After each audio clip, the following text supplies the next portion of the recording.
वैसे मुझे तो लगता है कि यहाँ गन्ने की काश्त होनी ही नहीं चाहिए। अब देखिए ना, गन्ने की काश्त खड़े पानी में होती है, जिसके लिए वाफिर मिकदार में पानी चाहिए होता है। कहाँ से लाएंगे इतना पानी? बिल्कुल ठीक है आपने रोही जी, इसलिए मैं आपको यहाँ पर लाया हूँ।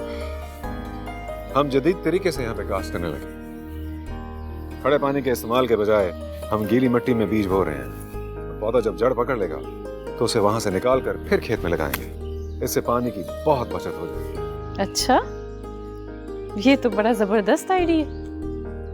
मुझे नहीं मालूम था कि गन्ने की काश्त में भी ऐसा कर सकते हैं। बिल्कुल। लेकिन ये आप तो ऐसे करते हैं, बाकी जमींदार क्या करते हैं? बाकी जमींदार अपने ज़ेरे जमीन पानी खींच कर इस्तेमाल करते हैं। पानी खींच के?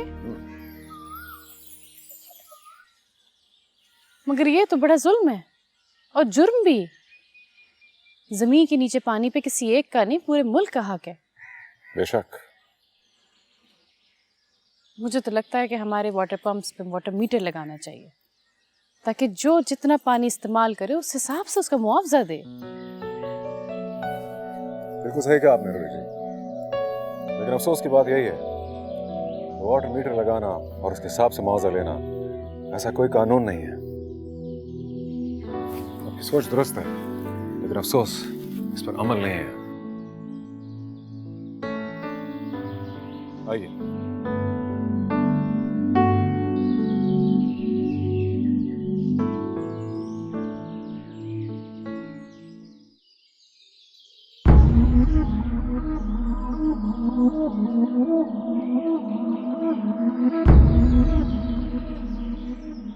कोई और होता ना तुम्हारी जगह तो उसके मुंह पे एक जोरदार थप्पड़ सीध करती मैं।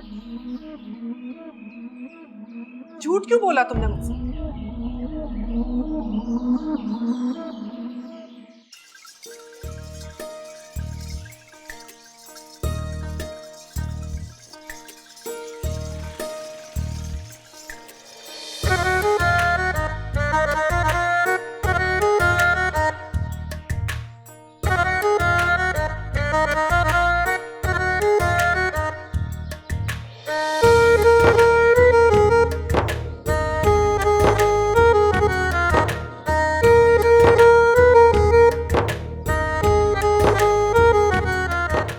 पता है सिकंदर,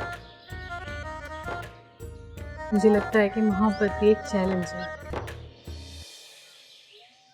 कि जब इख्तियार आपके पास आ जाता है ना, तो शायद जिम्मेदारी और भी बढ़ जाती है। तो इसलिए हम छुपके मिल रहे हैं।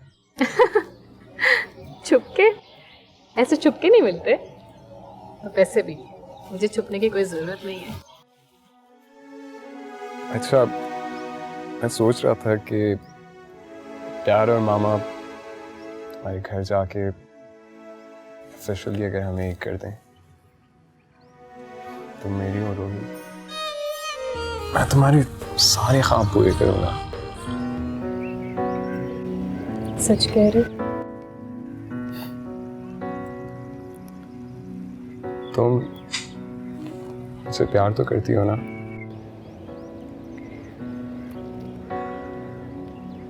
मैं समझती हूँ सिकंदर कि जिन सवालों के जवाब खुद मिल जाए जिंदगी में,